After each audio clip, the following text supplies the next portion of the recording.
This week on Outdoor Oklahoma, he may live only 15 minutes from the largest metro area in the state, but we'll follow one outdoorsman from the field to the kitchen as he shares secrets to his success in both places, right now on Outdoor Oklahoma.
Got in here right at about 6 o'clock this morning.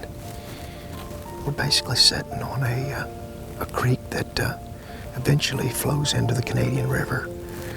What we have is a number of bucks that typically are transitioning, I think, from the river on up into these woods looking for does. So they're not typically here all the time. But we've got some pretty good trail cameras out to kind of get an idea of when they're coming in. This is pretty close to our backyard, so we get a chance to spend quite a bit of time out here. But I'm trying to get one with my crossbow. And this particular set, we're looking into the east, which is not the best for camera light when the sun's coming up, but it is again a pretty productive area as far as deer movement. We haven't seen that this morning, but it is a good spot.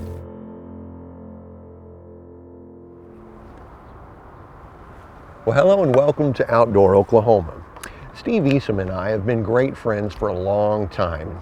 I just love hanging out with him because it seems every time I do, well, I learn something new. And that's because Steve is what I would classify as a Renaissance outdoorsman, somebody that just knows a wealth of information about a large variety of topics on the outdoors. And today we're going to get a taste of that as we do a little more bow hunting with Steve, and then we'll join him in his kitchen to learn his technique for making great venison jerky. One of the things that I really enjoy doing now over the years of just getting out and hunting, the camaraderie and all that, is the processing part. It obviously saves on the money side of it, but I also enjoy it. And this is some of the meat, some of the neck meat, some of the shoulder, some of the hindquarters that basically we're not going to use for steak or some other type of cooking. We're going to make jerky, we're going to make summer sausage, we're going to make Italian sausage out of this. And so I'm just going to kind of show you, what I do as far as grinding this up and getting it to the point where we can put it into a jerky or Italian sausage or summer sausage. So I'll fire up the grinder here, and you can see I can get in here. Now I've got this to be a pretty tight grind, and this is I think a 3/4 horsepower motor on it, and it'll get after it. But you can see, and this is grinding up like that right there on the hamburger, or venison burger in this case.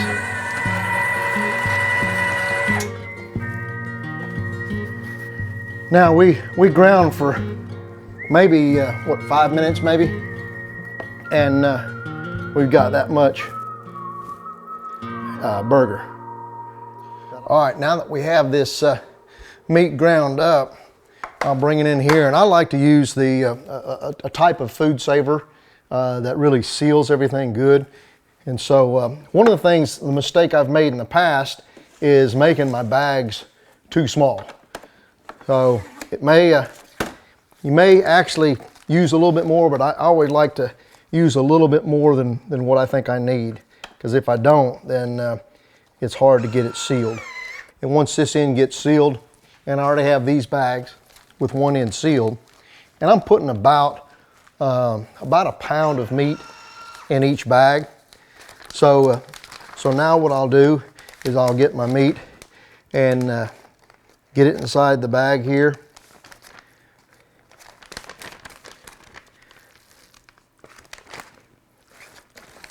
And I'll get, like I said, get about a pound of meat. And I don't mix it right now with my pork or anything, because I'm not sure exactly what I'm gonna do with this. But once I get it in there, I'll take this bag and I'll just kind of work it down. And I fold it over so I'm not getting meat up into the part where I'm fixing to seal. And then I'll just work it on out as far as I wanna get it out. And then that way I can still leave me enough room to get my bag up into the seal. So now we'll just go up in here with it, and you'll see how this will.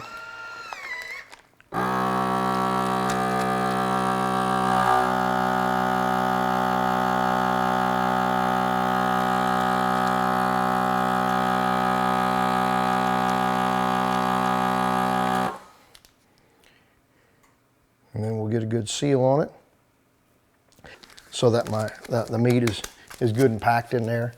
And again, I just work up 4 or 5 pounds of meat at a time, and I like to freeze mine for about a month, and then I'll start using that meat for. So hopefully, if I get a deer early season, then I'll have an opportunity by mid-season to be making some jerky, and then end of season typically is when I'm getting all my jerky in the mail to folks. Makes good Christmas presents. They tend to like it pretty good. Boy, I hope I'm on Steve's Christmas list. Now let's rejoin him in the field as Steve shares some tips and management practices that he and his family have used to have some great success on only 18 acres of land.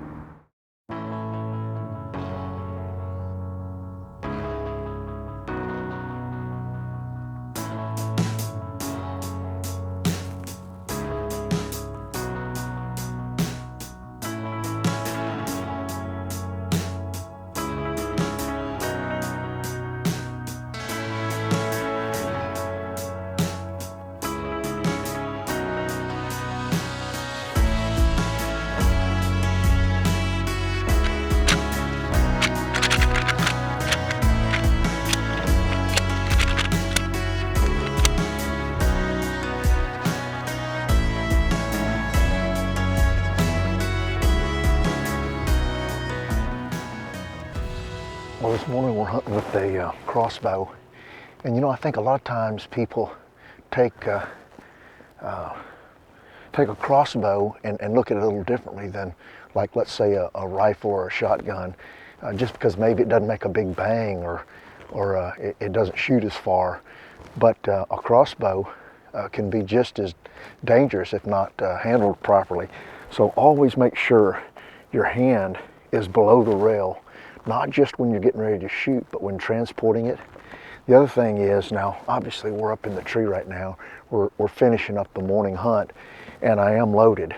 But when I get down, I'm going to go ahead and remove the arrow, actually my bolt, and place it back in its holding area. But always make sure that your hand is below the rail. This actually has a guard to keep my fingers from going up, but some of them may not. Still, keep your fingers below everything, and think about it. Make sure it's something that you think about every time, because it's easy just to reach up and grab it by the area where the bolt goes, and if that thing were to release, it could do some damage to your fingers and your hands, and then you're out of the hunt. So always carry it properly and make sure your hands are out of the way of the string. When you're getting up and down out of the tree, always use a string like I have here, so you can lower it down or pick it back up. But the key thing is to keep your fingers, keep your hands away from any of the string area. A very active scrape line right through here, and underneath the tree, right up there, you can see we've got a trail camera looking back here. On the 13th of November, 163 class buck came through here and worked these scrapes at 6:48, and about 100 yards from here, Cody was in the tree stand with his bow and arrow, and he got that 163. We're going to go take a look at those antlers. They're at the taxidermy. So trail cameras, first and foremost, I'll give full out credit to our use of trail cameras out here. It has been phenomenal. It's changed the way that I've hunted these deer. Matter of fact, the first good deer we got on camera this year after the summer was the deer that I shot. And we had a great picture of him. Between him and two other deer, Dad and I had several great targets to go after. And without trail cameras, the chances of us going in there and being successful on big deer consistently, I would have to say is probably pretty minimal.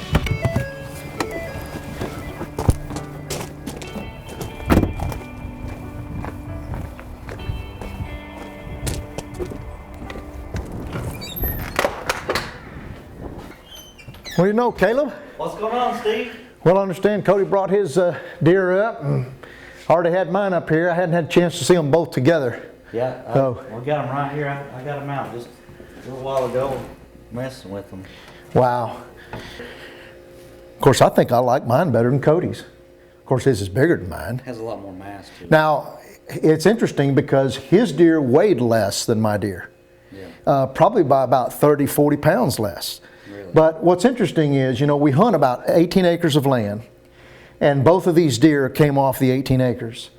And one of the reasons why that's happening is not only are we doing it, but people around us. The wildlife department's had a program, to let the young bucks go, let them walk. And this is an example of letting, a 6 point, an 8 point, 10 point get a little bit bigger. Right. A little bit bigger. Well, I think it's pretty awesome that being a small property owner myself, that Cody and Steve both harvested those really nice bucks, off that 18 acres, that they were secluded to, is pretty special in itself. I have noticed that the quality of deer in Oklahoma has gone up over the past several years, and there's been a variety of people bringing in better class deer, older, mature bodied deer than 3 or so years ago.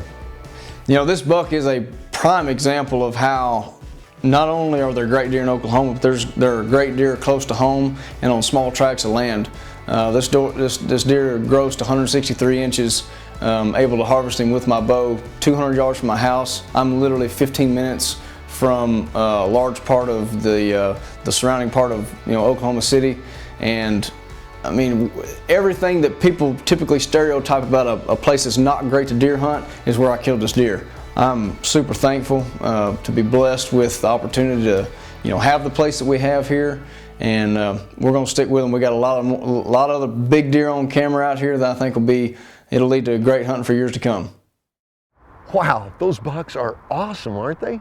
And to think that both of them came off an 18-acre tract of land that's within 15 minutes of the largest metropolitan area in the state. I guess that really disproves the logic that you have to have a lot of land and be in a remote area to have a chance at a big buck.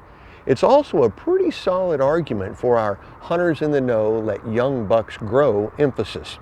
Now let's join Steve in the kitchen as he shares his tips for making some great venison jerky.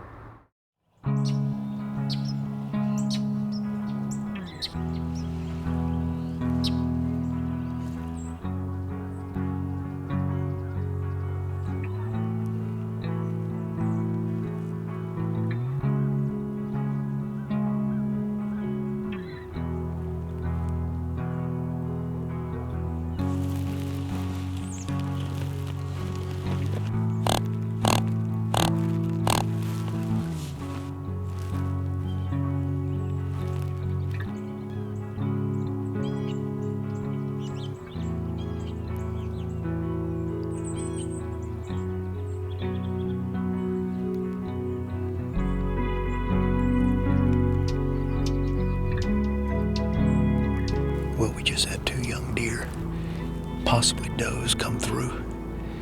I saw a little 6-point, looked to be like a 6-point right in front of him. He hadn't come out yet, so he may be over there. Those were just 2 little small for, I would like to get a doe for some more meat for the freezer. And we'll show you a little bit about making some deer jerky and deer snacks. But I'm telling you this, whether we get to pull the trigger or not, just being able to be out here and see game like this, sometimes it's slow, sometimes you see something, and then sometimes you see something you get to pull the trigger on. So we'll hunt a little bit longer this morning and see what happens. What we're going to start with is I've got a set of food scales, and I haven't used those in the past. And what I found was when I'd make a really good batch of jerky, I didn't remember, was it a pound I used, 1.5 pounds, 2 pounds? So now I get everything to being exact. So I can take my food scales, turn them on, and what it's going to do, it's going to zeroize with this bowl on it. So now we've got 0, and I'm looking for 2 pounds of venison. This is my ground venison, a deer that I took back in black powder, and I've had it freezing, so it's been in the freezer. I thawed it, and I'm looking for 2 pounds. Then I'm going to take a pound of sausage, and I'm just going to mix all this in together. I can take it off of my scales now, set my scales aside, and then just hold the bowl with this hand, and I'm just going to mix everything in. Very important to put a cure in there to really take care of any kind of bacteria issues and stuff, especially if you're going to add. Now, if you're just going to do straight venison, it's not as critical, but when you're going to add some pork into your mixture, you got to have that cure in there, how it ends up working out. Now, once I get it mixed in real good, I'm going to go ahead and just kind of flatten everything out. And then what I like to do is just take my fingers and then just poke some holes down in it. Just make some holes in it like that, all the way through. And then I'm going to take me a bowl, and now here are my seasonings, and this is called my jalapeno. And then, as I mentioned, very important on the cure, but a 1/4 teaspoon, excuse me, a 1/2 teaspoon of cure for 2 pounds of meat. So basically it's 1/4 per pound. Once I get it in the bowl here, some people just put it in dry, but I don't think that mixes well. So I'm going to go over here. I've got a spigot that'll give me about 160-degree instant water. We'll mix that mixture up, get everything blended real well. We'll just kind of spread that, and that's why I made those holes, so I can kind of get it down in there. Got everything out of the bowl, everything's in here. And again, we'll just start mixing it. And basically what you'll end up with is kind of a tacky patty type meat. One way you can tell that you've got a good mixture is you can see there's a little lighter meat and then darker. Try to get it all about the same color. I've gone through a number of jerky shooters over the year, and some last longer than the other. This is, and I don't really know what the brand of it is, but it looks almost like a caulking gun, but it is, it's sturdy. I've never had it fault on me as far as, trying to get the meat to come out. Now, when you're packing the meat in, do it in small amounts. If you go too big, you get an air pocket and you can't get it down to the bottom. Once you have filled it the first time, don't fill it 100% the second time, because as you go to screw this on, what'll happen is it starts to pack it, and then you get jerky coming out the end over here when you really need to be over there. So my next step is I have 3 trays for my smoker, and so what I'll do now is I'll start right here, and I just work across like this. And if you just kind of pull it as you go along, it'll help it stay stretched out. Now I've got my smoker already going out there, and I've got it set on my highest setting, which is 225. You would not want to smoke something at that high of a heat. You're basically going to be cooking it, and you don't want to do that. But because I'm only going to put this in for 10 minutes, I really want that smoke and that heat to be hot enough to permeate this jerky. So now that we've got everything on our smoker trays, I've got the smoker going outside. Like I say, I've got it on 225. That's not a temperature that you'd normally want to smoke for any length of time, but I'm just wanting to get that smoke flavor into the meat, and that's going to take only about 10 minutes to do that. Now we've got our meat ready for the smoker. As I mentioned, I've had this on at 225, so we've got a good smoke going inside. I'm going to set these trays in here. This is a 3-tray smoker. These are actually made in Oklahoma, up in Ponca City. And I've had this one for a number of years. It's got a little house down here, and I just got a couple of pieces of pecan wood that I got off my pecan trees. And so we're going to shut this up and let this sit for another 10 minutes, only 10 minutes with this smoker, and then we're going to pull it off and we're going to move it to the dehydrator. Well, we've waited our 10 minutes on smoking, and again, if you were going to smoke at full length, you would obviously go a lot longer than 10 minutes, but we're going to move it from the smoker to the dehydrating trays.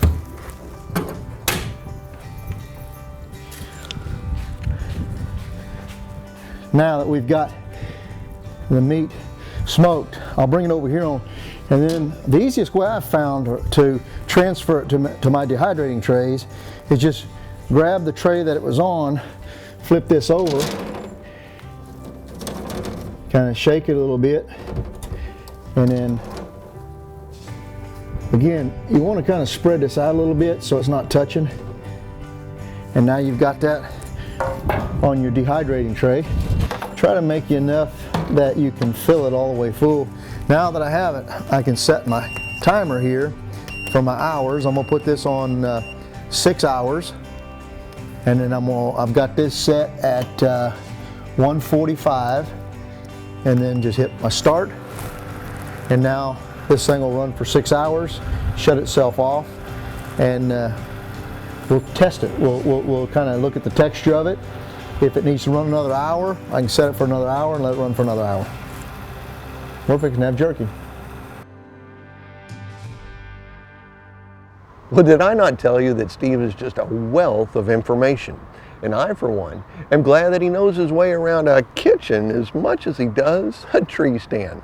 Hey, thanks for joining us today. And for more information on deer management, visit us at wildlifedepartment.com.